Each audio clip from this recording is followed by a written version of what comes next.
परम सत्कार्यो गुरु प्यारी सात संगत जी राधा स्वामी जी। सात संगत जी, आप जी से विनती है, आज की साखी को पूरा ज़रूर सुनिए जी। आज की ये घटना एक ऐसे सत्संगी सेवादार की है जिसने ऐसी हरकत कर दी कि बाबा जी को थप्पड़ मारना पड़ गया। सात संगत जी, वो मालिक जिस पर हम अटूट विश्वास करते हैं, कभी कभी वो बुरा वक्त दिखाकर हमारी परीक्षा लेता है। जो जीव बुरा वक्त देखकर घबरा जाते हैं और वक्त को सुधारने के लिए अपने सद्गुरु के हुक्म से बाहर चलने लगते हैं और गलत काम करने लगते हैं, तो ऐसे सत्संगी को सीधा करने के लिए कभी कभी सद्गुरु को सख्त होना पड़ जाता है।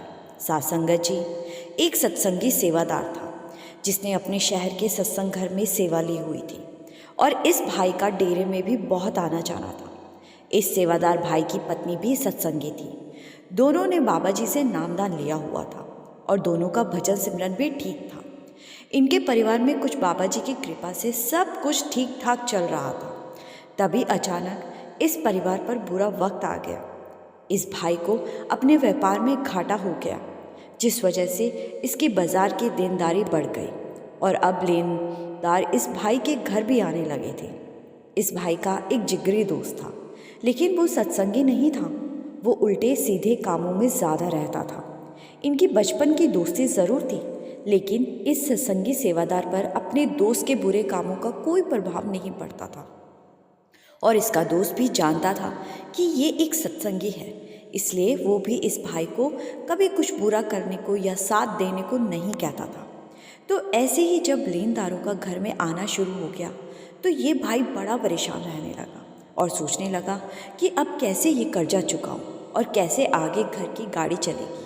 तो ये बात इसने अपने उसी जिगरी दोस्त से शेयर की।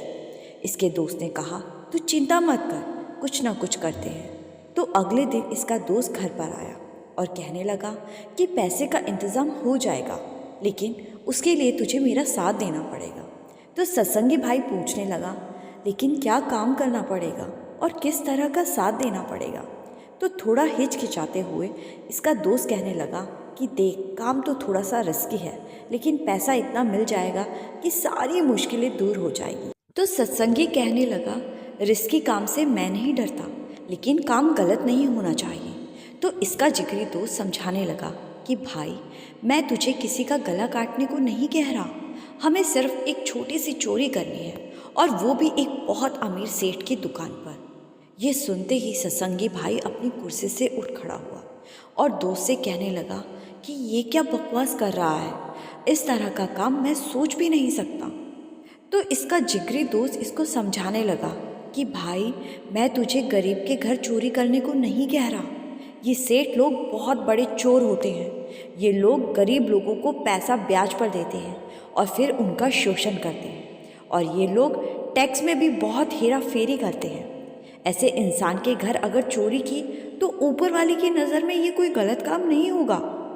ये सुनकर सत्संगी कहने लगा कि नहीं भाई, चाहे कुछ भी हो, वो सेठ कितना भी गलत क्यों ना हो, लेकिन उसके पैसे चुराने का मतलब है हम भी उसके बुरे काम में उसके भागीदार बन गए। मैं ये नहीं करूँगा। तो सत्संगी का दोस्त कहने लगा कि भाई सोच ले, आगे तेरी मर्जी। एक छोटी सी चोरी से लाखों रुपए आ जाएंगे, आधे तू रख लियो और आधे मैं रख लूँगा। इतने में सत्संगी के घर की बेल बजती है और दरवाज़ा खोलने पर लेनदार खड़ा होता है और सत्संगी को धमकी देने लगता है कि इससे ज़्यादा चक्कर मैं नहीं लगा सकता, 2 दिन में पैसा लौटा दे, नहीं तो अपने घर में मेरे हवाले कर देना। ये सुनकर सत्संगी भाई बहुत परेशान हो जाता है। और सात संगत जी, जब ऐसा माहौल सामने आता है तो कभी कभी दिमाग काम करना बंद कर देता है और अच्छे बुरे की पहचान नहीं हो पाती। तो इस सत्संगी के साथ भी ऐसा ही हुआ और ये अपने जिगरी दोस्त के साथ चोरी करने के लिए मान गया। और उसी रात जब सेठ अपनी दुकान बंद करके घर गया तो ये दोनों घात लगाए दुकान के पास छुपकर बैठ गए और आधी रात होने का इंतज़ार करने लगे। जब सब तरफ सन्नाटा छा गया तब ये दोनों चुपके से सेठ की दुकान का ताला तोड़कर अंदर घुस गए और टॉर्च के सहारे दुकान की तिजोरी की तरफ बढ़ने लगे। जैसे ही इस सत्संगी ने तिजोरी के ताले को तोड़ने की कोशिश की तो इसके मुंह पर किसी ने जोरदार थप्पड़ मारा। ये देखकर सत्संगी डर गया और पीछे हट गया। सत्संगी का दोस्त कहने लगा कि क्या हुआ भाई, चल जल्दी जल्दी काम खत्म कर, फिर हमें यहाँ से निकलना है। तो दूसरी बार फिर से सत्संगी को एक थप्पड़ पड़ा। सत्संगी फिर से डर गया और दोस्त को कहने लगा कि मुझे कोई थप्पड़ मार रहा है। तो सत्संगी का दोस्त कहने लगा क्या पागलों जैसी बातें कर रहा है, यहाँ हम दोनों के अलावा और कोई नहीं है। इतने में सत्संगी ने टॉर्च की रोशनी से इधर उधर देखा तो देखकर हैरान रह गया। तिजोरी के ठीक ऊपर बाबा जी की फोटो पड़ी हुई थी। बाबा जी का चेहरा देखकर सत्संगी के हाथ से टॉर्च नीचे गिर गई और ये वहाँ से बाहर निकल आया।